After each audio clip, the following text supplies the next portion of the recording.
కొమ్మెక్కి చూసింది కోగిలమ్మ కొమ్మెక్కి చూసింది చందమామ ఆ సాంగ్ ఆడి ప్రైజ్ ಬಂದನು ಫಸ್ಟ್ కొమ్మెక్కి చూసింది కోగిలమ్మ కొండెక్కి చూసింది చందమామ ದೇವರು ವರವನು ಕೊಟ್ರೆ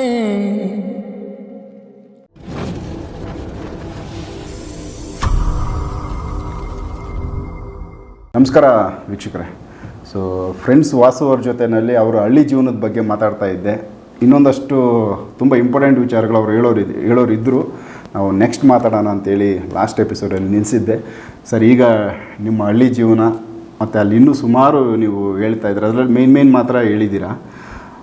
ನೀವು ಹೆಂಗೆ ಇಂಡಸ್ಟ್ರಿಗೆ ಬರೋಕ್ಕೂ ಮೊದಲು ಆ ಫೀಲ್ಡ್ ಹೆಂಗೆ ನಿಮ್ಗೆ ಪರಿಚಯ ಹೆಂಗಾಯಿತು? ನೀವು ಹಳ್ಳಿ ಪಕ್ಕ ರೈತರು ಇದ್ದುಕೊಂಡು ಸಿನಿಮಾದಲ್ಲಿ ಆ್ಯಕ್ಟಿಂಗ್ ಮಾಡಬೇಕು ಅಂತ ಯೋಚನೆ ಕೂಡ ಬರೋದು ಕಷ್ಟ. ಯಾಕಂದರೆ ನಮ್ಗೆ ಯಾವುದೂ ಬ್ಯಾಕ್ಗ್ರೌಂಡ್ ಇಲ್ಲ ಮತ್ತು ಯಾರೂ ಆ ಫೀಲ್ಡಲ್ಲಿ ಇಲ್ಲ.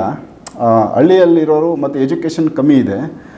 ಅಲ್ಲಿಗೆ ಬಂದು ಇಷ್ಟು ಸಾಧನೆ ಮಾಡಬೇಕಂದು ಅನ್ನೋದು ದೊಡ್ಡ ಕನಸೆ ಆ ಟೈಮ್ನಲ್ಲಿ. ಅದು ಮಾಡಿದ್ದೀರಾ ನೀವು, ಬಟ್ ಹೆಂಗಾಯಿತು ಇದು? ಸರ್, ಅದೇನಿಲ್ಲ. ನಮಸ್ಕಾರ ಎಲ್ಲರಿಗೂ. ಚಿಕ್ಕ ವಯಸ್ಸಿಂದ ಒಂದು ಹುಚ್ಚು ನಮ್ದು ಸ್ವಲ್ಪ ತೆಲುಗು ಬೆಲ್ಟ್ ಅಲ್ವಾ ಸರ್? ತೆಲುಗು ಮದರ್ ಟಂಗು ತೆಲುಗುನ ಕನ್ನಡ? ಮನೆಯಲ್ಲೆಲ್ಲ ತೆಲುಗು ಮಾತಾಡೋದು. Telugu mother tongue Telugu. ಹೌದೌದು. ಬಟ್ ಕರ್ನಾಟಕ ಬಾರ್ಡ್ರ್ ನಮ್ಮದು ಚಿಂತಾಮಣಿ. ಅಂದರೆ ಅದು ಬಿಟ್ಟರೆ ನಮ್ಮದು ಒಂದಷ್ಟು ಮುಂದಕ್ಕೆ ಹೋಗ್ಬಿಟ್ರೆ ಎಲ್ಲ ಫುಲ್ ಮದನಪಲ್ಲಿ, ಅದು ಆಂಧ್ರ ಬಾರ್ಡ್ರ್ ರಾಷ್ಟ್ರ. ನಮ್ಮದು ತೆಲುಗು ಇನ್ಫ್ಲುಯೆನ್ಸ್ ಜಾಸ್ತಿ. ಈಗ ನಿಮ್ದು ಇಲ್ಲಿಂದನೇ ಸ್ಟಾರ್ಟ್. ಹೊಸಕೋಟೆನೇ ಭಯಂಕರ ಎರಡು ಮಿಕ್ಸ್ ಇದೆ ಹೊಸಕೋಟೆ. ಸ್ವಲ್ಪ ಹಿಂಗೆ ಮುಂದಕ್ಕೆ ಹೋಗ್ಬಿಟ್ರೆ ಎಲ್ಲ ಫುಲ್ ಆಲ್ಮೋಸ್ಟ್ ತೆಲುಗುಗೆ ಟರ್ನ್ ಆಗುತ್ತೆ. ಹಿಂಗೆ ಹೋದ್ರೆ ಕೋಲಾರ ಕಡೆ ಹೋದ್ರು ತೆಲುಗುನೇ. ಹೌದು. ಸೊ ನಮ್ಮ ಕೋಲಾರ ಜಿಲ್ಲೆ ಇತ್ತು ಅವಾಗ. ಚಿಂತಾಮಣಿ ಕೋಲಾರ ಜಿಲ್ಲೆ ಅವಾಗ ಇಟ್ಟಿದ್ದು. ಸೊ ಈಗ ಚಿಕ್ಕಬಳ್ಳಾಪುರ. ಸೊ ನಾನು ಸ್ಕೂಲ್ಗೆ ಹೋಗೋವಾಗಲೇ ಎಜುಕೇಷನ್ ಹೆಂಗೂ ಅಷ್ಟು ಇಲ್ವಲ್ಲ ಸರ್. SSLCನಲ್ಲಿ ಇದಾಗಿದ್ದಲ್ವ? ಹೌದೌದು. ಅದಾದ್ಮೇಲೆ ಟ್ರೈ ಕೂಡ ಮಾಡಿಲ್ವಾ ನೀವು? ಟ್ರೈ ನಾನು ದೊಡ್ಡ ಕತೆ ಹೇಳ್ತೀನಿ ಮುಂದೆ. ನಾನು ಈಗ ಹೋದೆ ಸ್ಕೂಲ್ಗೆ. ಅಲ್ಲಿ ನಮ್ದೊಂದು ಟೆಂಟ್ ಇತ್ತು.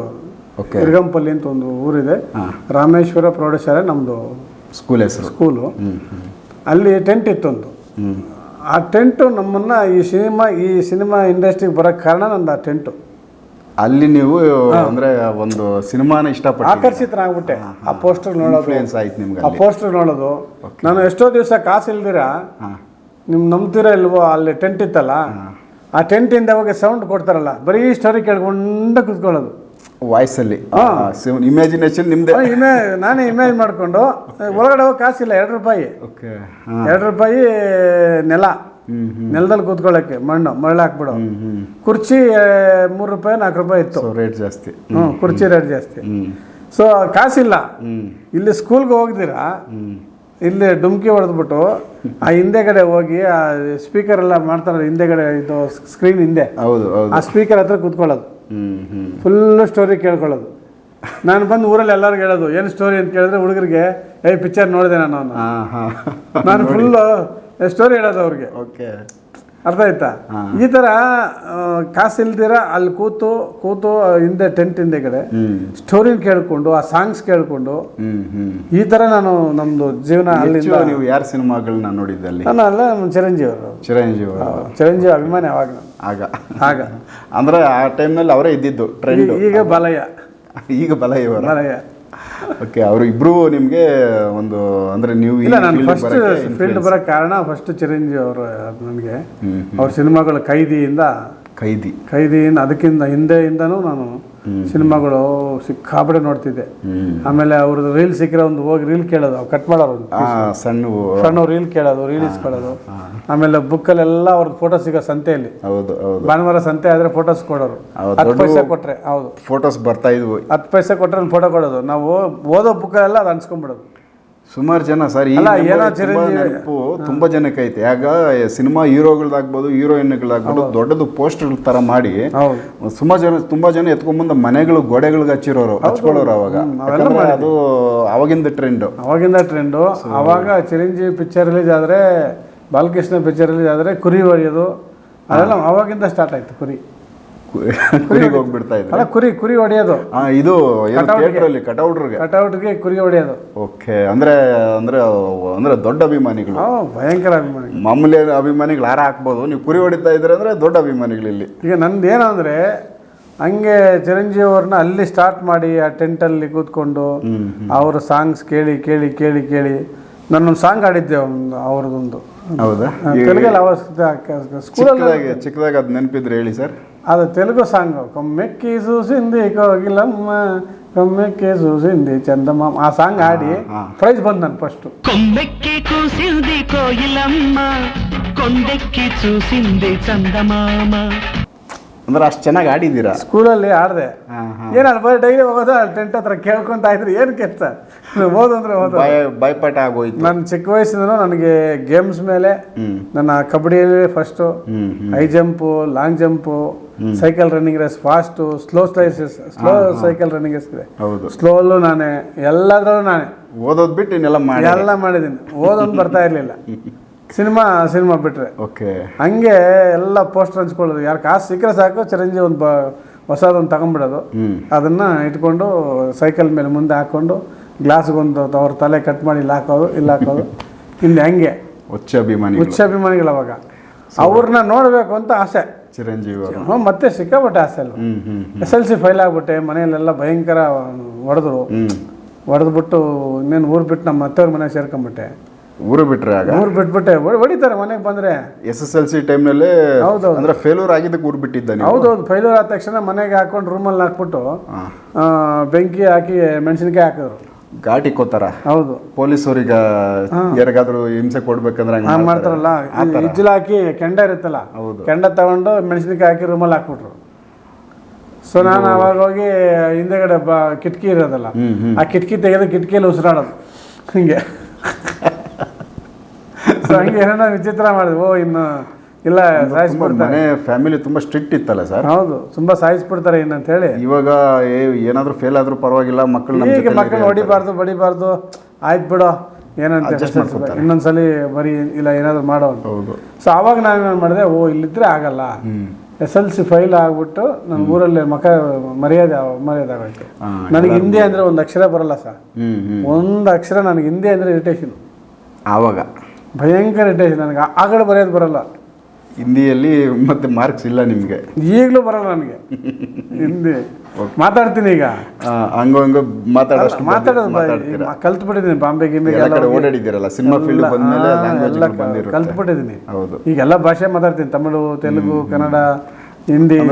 ನಿಮ್ಮ ಸಂಪರ್ಕ ಡೆವಲಪ್ ಇಂಗ್ಲೀಷು ಎಲ್ಲ ಕಲ್ತ್ಬಿಟ್ಟಿದ್ದೀನಿ. ಸೂಪರ್. ಬಟ್ ಅವಾಗ ಹಿಂದಿ ಅಂದರೆ ನನಗೆ ಇರಿಟೇಷನ್. ಹಿಂದಿ ಮಾಸ್ಟರ್ನ ಹೆಂಗನ ಮಾಡಿ ಚೆನ್ನಾಗಿ ಇಟ್ಕೋಬೇಕಂತೇಳಿ ಮನೇಲಿ ಕಳೆಕಾಯಿ ಬೆಳೆದ್ರೆ ತಗೊಂಡೋಗಿ ಮಾಸ್ಟರ್ ಕೊಡೋದು, ನಮ್ಮ ಬಾಳೆಗೊನೆ ತಗೊಂಡೋಗಿ ಕೊಡೋದು, ತೆಂಗಿನಕಾಯಿ ತಗೊಂಡೋಗಿ ಕೊಡೋದು, ಏನು ಬೆಳಿತೀವಿ ಬೇಳೆ ಅದು ಒಂದಷ್ಟು. ಯಾಕಂದ್ರೆ ಅವ್ರು ಚೆನ್ನಾಗಿ ನೋಡ್ಕೊಳ್ಳೋಣ, ಮಾರ್ಕ್ಸ್ ಹಾಕ್ತಾರೆ, ಏನಾದರೂ ಸಪೋರ್ಟ್ ಹತ್ತು ಕಡೆಯಿಂದ ಬೇಕು ಅಂತ ಹಾಕಿದೆ. ಆಗ್ಲಿಲ್ಲ, ಏನು ಮಾಡಿದ್ರು ಆಗ್ಲಿಲ್ಲ. ಫೇಲ್ಯೂರ್ ಆಗಿದ್ದ ಎಲ್ಲದ್ರಲ್ಲೂ ವೀಕೆ. ಕನ್ನಡ ಒಂದೇ ನನ್ನ ಕರೆಕ್ಟಾಗಿ ಪಾಸ್ ಆಗಿರೋದು. ಹೌದಾ? ಅಂದ್ರೆ ನೆಕ್ಸ್ಟ್ ಕಟ್ಟಕ್ಕೂ ಪ್ಲಾನ್ ಇಲ್ಲ. ಅವಾಗ ಏನಂದ್ರೆ ಬೆಂಗಳೂರಲ್ಲಿ ದುಡ್ಡು ಕೊಟ್ರೆ ಯಾರೋ ಬರೀತಾರಂತೆ. ಅವಾಗ ಆ ಟೈಮ್ನಲ್ಲಿ ಸ್ವಲ್ಪ ಇತ್ತು, ಬೇರೆಯವರು ಬರೆಯೋರು, ನಮ್ಮ ಫೋಟೋ ಹಾಕ್ಬಿಟ್ಟು ಅವ್ರು ಬರೆಯೋದು, ಈ ಥರದ್ದು ಏನೋ ಇತ್ತು ಅವಾಗ. ಏನು ಎಷ್ಟೊಂದು 2,000 ರೂಪಾಯಿ ಅಂತೆ ಒಂದ್ಸರಿ ಪಾಸ್ ಮಾಡೋಕ್ಕೆ, ಎಕ್ಸಾಮ್ ಅಟೆಂಡ್ ಮಾಡೋಕ್ಕೆ 2,000 ರೂಪಾಯಿ ಕೊಟ್ಟು ಪಾಸ್ ಮಾಡಿ ಬರ್ಬೇಕು ಬೆಂಗಳೂರಿಗೆ ಅಂತ. ನಾನು ಬೆಂಗಳೂರಿಗೆ SLC ಪಾಸ್ ಮಾಡ್ಸೋಕ್ಕೆ ಅಂತಲೇ ಬಂದಿದ್ದು. ನಾನು 2,000 ದುಡ್ದು ಕೆಲಸ ಮಾಡಿ 2,000 ರೂಪಾಯಿ ಕೊಟ್ಟು ಪಾಸ್ ಮಾಡಿಸ್ಕೊಂಡು ಊರಿಗೆ ಹೋಗೋಣ, ಒಂದು ಚಾಲೆಂಜ್ ಮಾಡ್ಕೊಂಡು ಬರೋ. ಎಕ್ಸಾಮ್ ನೀವು ಫೇಲ್ ಆಗಿದ್ದೀನಿ, ಅದನ್ನ ಪಾಸ್ ಮಾಡ್ಕೊಬೇಕು, ಅದು ಯಾವ ದಾರಿ ಆದ್ರೂ ಸರಿ, ಸರ್ಟಿಫಿಕೇಟ್ ತಗೊಂಡು ಹೋಗಿ ಪಾಸ್ ಆದರೆ ನಮ್ಮ ತಾತ ಹೇಳಿದ್ರು, ನೀನು ಗೌರ್ಮೆಂಟ್ ಕೆಲಸ ಕೊಡಿಸ್ತೀನಿ ಅಂತ. ಒಂದು ಇದರಲ್ಲಿ ಏನು ಕೆಲಸ ಕೊಡ್ತೀನಿ ನಿನಗೆ, BTS ಡ್ರೈವರ್ ಕೆಲಸ ಕೊಡಿಸ್ಬಿಡ್ತೀನಿ ಅಂದರು. ಆಯ್ತಾ? ಓಕೆ. ಸೊ ಇದೇನಾಗತ್ತಂದರೆ, ಎಲ್ಲೋ ಒಂದು ಕಡೆ ದೊಡ್ಡವರು ಏನು ಅನ್ಕೊಂತಾರೋ ಅದು ನಮಗೆ ಇನ್ಫೆಕ್ಟ್, ಅದು ರಿಫ್ಲೆಕ್ಟ್ ಆಗುತ್ತೆ, ಬಂದ್ಬಿಡುತ್ತೆ ನಮ್ಗೆ. ಅದು ಹೇಳಿದ್ದು ಎಲ್ಲೆಲ್ಲೋ ತಲೆನಲ್ಲಿ ನೋಡಿ. ನಾನು ನಿಜವಾಗ್ಲೂ ನಮ್ಮ ತಾತ ಹಂಗೆ ಹೇಳಿದ್ರಲ್ಲ, ಅವಾಗ ನೀನು ಡ್ರೈವರ್ ಕೆಲಸ ಕೊಡಿಸ್ತೀನಿ ಗೌರ್ಮೆಂಟ್ ಜಾಬ್ ಅಂತ. ಸೊ ಅವಾಗ ಡ್ರೈವರ್ಸ್ಗೆ ತುಂಬ ಡಿಮ್ಯಾಂಡು ಇತ್ತು. ಹೌದು, ಅವಾಗ ಈ ಥರ ಬೇರೆ ಕೆಲಸಗಳು ಸಿಗ್ತಾ ಇರಲಿಲ್ಲ. ಡ್ರೈವಿಂಗ್ ಅದರಲ್ಲಿ ನೋಡಿ, ನನ್ನ ಅದೃಷ್ಟ ಮತ್ತೆ ಬಂದು ನಾನು ಡ್ರೈವರ್ ಫೀಲ್ಡಾಗೇ ಬಂದು ಬೆಂಗಳೂರು ಸೇರಿದೆ. ಆಮೇಲೆ ಬಂದು ಏನೋ ಒಂದು ಜಾಬು ಡ್ರೈವರ್ ಆಗಿ ಸೇರಿದೆ ಬೆಂಗಳೂರಿಗೆ. ಫಸ್ಟ್ ಲೈಸೆನ್ಸ್ ನೀವು ಎಂಟ್ರಿ ಬೆಂಗಳೂರು ಎಂಟ್ರಿ ಬಂದೆ, SLC ಕಟ್ಟಿದೆ, ಅಲ್ಲಿ ಕೆಲಸ ಮಾಡಿದೆ, ಇಲ್ಲಿ ಕೆಲಸ ಮಾಡಿದೆ, ಗಾರೆ ಕೆಲಸ ಮಾಡಿದೆ. ನಾನು ಬೆಂಗಳೂರು ಬರೋ ಕಾಸಿಲ್ಲ. ಅಲ್ಲಿ ನಮ್ಮೂರಿಗೆ ಅವಾಗ ಮರಳು ಬರೋದು, ಹಿಂಗೆ ಮರಳು ಲಾರಿಗಳು ಹೊಡಿತಾ ಇದ್ರು ನಮ್ಮ ಕಾಲುವೆಯಿಂದ. ಲೋಡ್ ಮಾಡಿದ್ರೆ ಅವಾಗ 5 ರೂಪಾಯಿ ಕೊಡೋರು. ಒಂದು ಲಾರಿ ಫುಲ್ ಹೊಡೆದ್ರೆ 5 ರೂಪಾಯಿ. ಸೊ ನಾನು ಒಂದು 2 ಲೋಡ್ 3 ಲೋಡ್ ಮಾಡಿ ಅದೇ ಮರಳು ಹತ್ಕೊಂಡು 10 ರೂಪಾಯಿ ಹಿಡ್ಕೊಂಡು ಬಂದವನು ಬೆಂಗಳೂರಿಗೆ.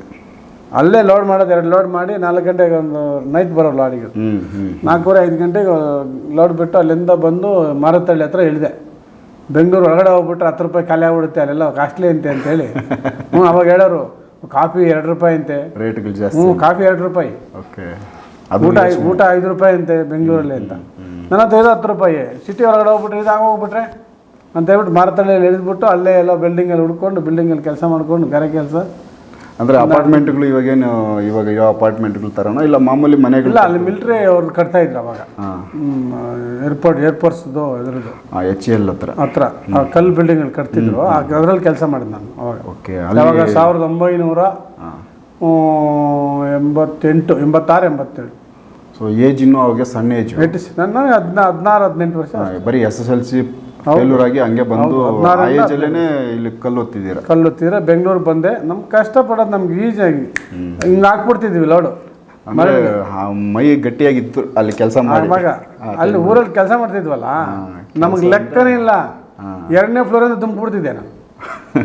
ನಮಗೆಲ್ಲ ಇಲ್ಲಿ ಬೆಂಗಳೂರು ಮನೆಗಳೆಲ್ಲ ಚಿಕ್ಕ ಚಿಕ್ಕ ಹೈಟ್ ಎಲ್ಲ ಮೇಲಿಂದ ಹಂಗೆ ತುಂಬಿಬಿಡ್ತೇವೆ ನೆಕ್ಸ್ಟ್ ಫ್ಲೋರ್ಗೆ ನೋಡಿ. ಹಂಗೆ ಒಂಥರ ನನಗೆ ಯಾವಾಗಲ ಕೋತಿ ಅನ್ನೋರು. ಅಂದ್ರೆ ಆ ಥರ ಹೊರಟಾಗಿ ಬೆಳೆದಿರೋದು. ಹೊರಟಾಗಿ ಬೆಳೆದೆ. ಬೆಂಗಳೂರಿಗೆ ಬಂದು ಅಲ್ಲಿ ಇಳ್ಕೊಂಡು ಕೆಲಸ ಮಾಡಿಕೊಂಡು ಅಲ್ಲಿಂದ ನಿಧಾನಕ್ಕೆ ಮತ್ತೆ ಏನು ಮಾಡಬೇಕು, ಬೇರೆ ಕೆಲಸ, ದುಡ್ಡು ಮಾಡಬೇಕು, ಏನು ಮಾಡಬೇಕು. ಅಲ್ಲ, ಸಂಪಾದನೆ ಅನ್ನೋದು ಇಂಪಾರ್ಟೆಂಟು. ಮೇಯ್ನು ಮನೆಯಿಂದ ಆಚೆ ಬಂದಿಲ್ಲ, ಅವ್ನಿಗೆ 2,000 ರೂಪಾಯಿ ಕೊಟ್ಟು ಪಾಸ್ ಮಾಡಿಸ್ಬೇಕಲ್ಲ, ಆ ದುಡ್ಡು ಸಂಪಾದನೆ ಮಾಡಬೇಕಲ್ಲ ಈಗ. ಮಾಡಬೇಕಲ್ಲ. ಓಕೆ, ಓಡಾಡಿ ಏನೋ ಮಾಡಿ ರಾತ್ರಿಯಾಗಲಿ ಕೆಲಸ ಮಾಡಿ ಅದು ತಗೊಂಡು 2,000 ರೂಪಾಯಿ ಅವನಿಗೂ ಕೊಟ್ಟೆ. ಅವ್ನು ಬರೆದ, ಅದು ಒಂದು ಸಬ್ಜೆಕ್ಟ್ ಫೇಲ್ ಆಗೋಯ್ತು. ಅವನು ಇದಾಗಲಿಲ್ಲ. ಅಂದರೆ ಇಲ್ಲಿ ಯಾರನ್ನೋ ಬಿಟ್ಟು ಅದು ಕೂಡ ಫೇಲ್ಯೂರ್ ಆಯಿತು. ಓಕೆ, ನಮ್ಮ ಮನೆ ಬರ್ದಿದಂಗಿಲ್ಲ ಯಾಕೋ, ಇಲ್ಲಿಂದ ಸ್ಟಾರ್ಟಿಂಗಿಂದ ರಿವರ್ಸ್ ಹೊಡಿತಾ ಐತೆ, ಇದು ನಮ್ಮದು ಬೇಸೇ ಸರಿಯಾಗಿ ಬಂದಿಲ್ಲ, ಈ ಸಿನಿಮಾ ಬೇಸ್ಗೆ ಹೋಗ್ಬಿಟ್ಟಿದೆ ಅಂತ ಹೇಳ್ಬಿಟ್ಟು ಸಿನಿಮಾಗೆ ಹೋಗ್ಬೇಕು ಅನ್ನೋ ಒಂದು ಹುಚ್ಚು ಬಂದ್ಬಿಡ್ತು. ಅಲ್ಲಿ ಟರ್ನ್ ಆಯ್ತು. ಯಾಕಂದ್ರೆ ಪಾಸ್ ಆಗಿದ್ರೆ ಡ್ರೈವಿಂಗ್ ಬಂದ್ಬಿಡೇರೇನೋ. ಎಲ್ಲ ಒಂದು ಬಂದಿರ್ತಿದೆ, ಡ್ರೈವಿಂಗ್ ಅಲ್ವಾ, KSRTC ಡ್ರೈವರ್ ಆಗ್ಬಿಡ್ತಿದೆ. ಅದು ಫೇಲ್ ಆಗಿದ್ದಕ್ಕೆ ದಾರಿ ಚೇಂಜ್ ಆಯ್ತು. ಏನು ಮಾಡಬೇಕು, ಚಿರಂಜೀವಿ ಬರ್ತಾರಂತೆ ಇಲ್ಲಿ ಶೂಟಿಂಗ್ಗೆ ಅಂತ. ಎಲ್ಲಿ? ಓಕೆ, ಅವಾಗ ಬೆಂಗಳೂರಿಗೆ ಎಲ್ಲಿ ಹಲ್ಸೂರು ಲೇಕ್ ಹತ್ರ ಬರೋರು ಚಿರಂಜೀವಿ. ಹಲ್ಸೂರು ಲೇಕ್ ಬರೋರು, ತಾಜಲ್ಲಿ ಇರೋರು, ಅಲ್ಲೇ ತಾಜ್ ಹೋಟ್ಲ್ ಇತ್ತಲ್ಲ ಕಾರ್ನರಲ್ಲಿ, ಅಲ್ಲೇ ಇರೋರು. ಅಲ್ಲಿ ಶೂಟಿಂಗ್ ಮಾಡ್ಕೊಂಡು ಹೋಗೋರು, ವಿಧಾನಸೌಧಕ್ಕೆ ಬರೋರು ಅಲ್ಲೆಲ್ಲ. ಆವಾಗ ಬರ್ತಾರಂತೆ ಚಿರಂಜೀವಿ ಅನ್ನೋ. ನನಗೆ ಅವಾಗ ಏನಂದ್ರೆ ರಾತ್ರಿ ಹೊತ್ತು ಈ ರೇಡಿಯೋ ಬರೋದು, ಅದರಲ್ಲಿ ನ್ಯೂಸ್ ಹೇಳೋರು, ಸಿನಿಮಾ ನ್ಯೂಸ್, ಒಂದು ಸಾಂಗ್ ಹಾಕೋರು ನೈಟ್ ಹಾಕೋರು 9-10 ಗಂಟೆ ಮೇಲೆ. 10 ಗಂಟೆ ಚಿತ್ರಮಂದಿರ ಚಿತ್ರಗೀತೆಗಳು ಅಂತ ಬರೋದು. ಅದನ್ನ ಹಾಕೊಂಡು ಕೇಳ್ಕೊಂಡಿರೋದು. ಅವಾಗ ನ್ಯೂಸ್ ಹೇಳೋರು, ಬೆಂಗಳೂರಲ್ಲಿ ಶೂಟಿಂಗ್ ನಡೀತಾ ಇದೆ, ಅದು ಇದು ಅಂತ ಹೇಳೋರು ಚಿರಂಜೀವಿದು. ಅಲ್ಲಿಂದ ಓಡು ಬೆಂಗಳೂರಿಗೆ. ಸೊ ಆಲ್ರೆಡಿ ಮಾರತಳ್ಳಿ ಇದ್ದೀರಾ, ಅಲ್ಲಿಂದ ಹಲ್ಸೂರು ಲೇಕು ಇಲ್ಲೆಲ್ಲ ಸೈಕಲ್ ಹಾಕೊಂಡು ಹೋಗ್ತಾ ಇರೋದೆ. ನಾನು ಸೈಕಲಲ್ಲಿ ಬೆಂಗಳೂರು ಏನಿದೆ ನಿಮ್ಮದು ಎಲ್ಲ ಸೈಕಲ್ ತಿರುಗಿಬಿಟ್ಟಿದ್ದೆ, ಸುತ್ತಾಡಿದ್ದೀರ, ಎಲ್ಲ ಸುತ್ತಾಡ್ಬಿಟ್ಟಿದ್ದೆ. ಎಲ್ಲಿ ನಾನು ಇಂದಿರಾನಗರಿಂದ, ನಮ್ಮ ರಿಲೇಷನ್ ಇದ್ರು ವಿಜಯನಗರದಲ್ಲೇ. ಓಕೆ, ವಿಜಯನಗರಕ್ಕೆ ಊಟಕ್ಕೆ ಹೋಗ್ತಿದ್ದೆ. ಇಂದಿರಾನಗರದಿಂದ ಊಟ ಇಲ್ಲ, ಅಲ್ಲಿಗೆ ಹೋಗಿ ಸೈಕಲಲ್ಲಿ ಊಟ ಮಾಡ್ಕೊಂಡು ಮತ್ತೆ ವಾಪಸ್ ಬರ್ತಿದ್ದೆ. ನೋಡಿ ಎಷ್ಟು ಡಿಸ್ಟೆನ್ಸ್ ಇದೆ, ಅಷ್ಟು ದೂರ ಹೋಗಿ ಮತ್ತೆ ಬರ್ತಾ. ಲೆಕ್ಕನೇ ಇಲ್ಲ ಸೈಕಲ್. ಅವಾಗ ವೆಹಿಕಲ್ಸ್ ಇಲ್ಲ, ಇಷ್ಟು ರಶ್ ಇಲ್ಲ, ಟ್ರಾಫಿಕ್ ಇಲ್ಲ. ಭಯಂಕರ ಚೆನ್ನಾಗಿತ್ತು ಬೆಂಗಳೂರು, ಅದ್ಭುತವಾಗಿತ್ತು. ಆವಾಗಲೇ ಗಾರ್ಡನ್ ಸಿಟಿ ಅಂತ ಅವಾಗಲೇ ಚೆನ್ನಾಗಿತ್ತು, ಅವಾಗಲೇ ಹೆಸರು ಬಂದಿತ್ತು. ಇವಾಗೆಲ್ಲ ಟ್ರಾಫಿಕ್ ಸಿಟಿ ಆಗ್ಬಿಟ್ಟು. ಹಂಗೆ ವಿಜಯನ ಅಲ್ಲಿಗೆ ಹೋಗಿ ಊಟ ಮಾಡ್ಕೊಂಡು ಬರ್ತಿದ್ದೆ. ಸೊ ನಿಮಗೆ ಅಂದರೆ ಇಲ್ಲಿ ಫೇಲ್ಯೂರ್ ಆಯ್ತು ಎಕ್ಸಾಮು, ಯಾರನ್ನೋ ಬೇರೆಯವ್ರನ್ನ ಕೂರಿಸಿದ್ದು. ಮತ್ತೆ ಈಗ ಓದೋದು ಬೇಡ ಅಂತ ಇದ್ ಕಡೆ ಸಿನಿಮಾ ರಂಗಕ್ಕೆ ಬರಬೇಕು ಅಂತ ಪ್ಲಾನ್ ಮಾಡಿಕೊಂಡು ಸಿನಿಮಾ ತುಂಬ ಕೆಲಸ ಮಾಡಿದೆ. ಅಲ್ಲಿ ಕಾವೇರಿ ಭವನ ಹತ್ರ ಪಾರ್ಕಿಂಗಲ್ಲಿ ಕೆಲಸ ಮಾಡಿದೆ. ಪಾರ್ಕಿಂಗಲ್ಲಿ ಕೆಲಸ ಮಾಡಿ ಸ್ವಲ್ಪ ಅವಾಗ ಅಲ್ಲಿ ಇಂಡಿಯನ್ ಏರ್ಲೈನ್ಸ್ ಅಂತ ಒಂದು ಇದಿತ್ತು, ಫ್ಲೈಟ್ ಟಿಕೆಟ್ ಒಂದೇ ಇದ್ದಿದ್ದು ಬೆಂಗಳೂರಿಗೆ. ಆವಾಗ ಫ್ಲೈಟ್ಗಳು ಕಮ್ಮಿ ಇತ್ತು. ಅಲ್ಲೇ ಟಿಕೆಟ್ ಬರೋರು, ಅಲ್ಲೆಲ್ಲ ಫಾರಿನರ್ಸ್ ಬಂದು ಹೋಗೋರು. ಪಾರ್ಕಿಂಗಲ್ಲಿ ಇದ್ದಾಗ ನನಗೆ 5 ರೂಪಾಯಿ ಕೊಟ್ಬಿಡೋರು ಅವಾಗ ಪಾರ್ಕಿಂಗ್ ಕಾರ್ ಬಂದ್ರೆ. ದುಡ್ಡು ಕೂಡಿ ಇಟ್ಕೊಂಡು ನಮ್ಮ ತಂಗಿ ಮದುವೆ ಮಾಡಿದ್ದೀನಿ ಪಾರ್ಕಿಂಗಲ್ಲಿ. ಹಾಗೆ 25,000 ರೂಪಾಯಿ. ಇದ್ರ ಬಗ್ಗೆ ನೆಕ್ಸ್ಟ್ ವಿಡಿಯೋದಲ್ಲಿ ಮಾತಾಡೋಣವಾ, ಮದುವೆಗೆ ಸಂಬಂಧಪಟ್ಟಂಗೆ ಕುಟುಂಬದ್ದು, ತಂಗಿ ಇವ್ರದ್ದು. ಸೊ ವೀಕ್ಷಕರೇ, ಫ್ರೆಂಡ್ಸ್ ವಾಸು ಅವರದ್ದು ಜೀವನದ್ದು ಮೇನ್ ಹೈಲೈಟ್ಸ್ ಆಗಿ ಕೆಲವೊಂದಷ್ಟು ಹಿಂದೆ ಅವರು ಅಂದರೆ ರಿವೈಂಡ್ ಮಾಡಿ ಜೀವನನ ನಾನು ಮತ್ತೆ ಮಾತಾಡಿಸ್ತಾ ಇದ್ದೀನಿ. ಅವರೆಲ್ಲೂ ಇದ್ರ ಬಗ್ಗೆ ಅಷ್ಟು ಮುಕ್ತವಾಗಿ ಮಾತಾಡಿರಲಿಲ್ಲ. ಕೆಲವೊಂದು ವಿಚಾರಗಳು ನಾನು ಕೇಳ್ತಾ ಇದ್ದೀನಿ. ನೆಕ್ಸ್ಟ್ ಇನ್ನೂ ಬೇರೆ ವಿಚಾರಗಳು ಅವ್ರದ್ದು ಲೈಫ್ ಬಗ್ಗೆ ಮಾತಾಡ್ತೀನಿ ಎಪಿಸೋಡ್ ನೋಡ್ತಾ ಹೋಗಿ. ನಮಸ್ಕಾರ. Thank you.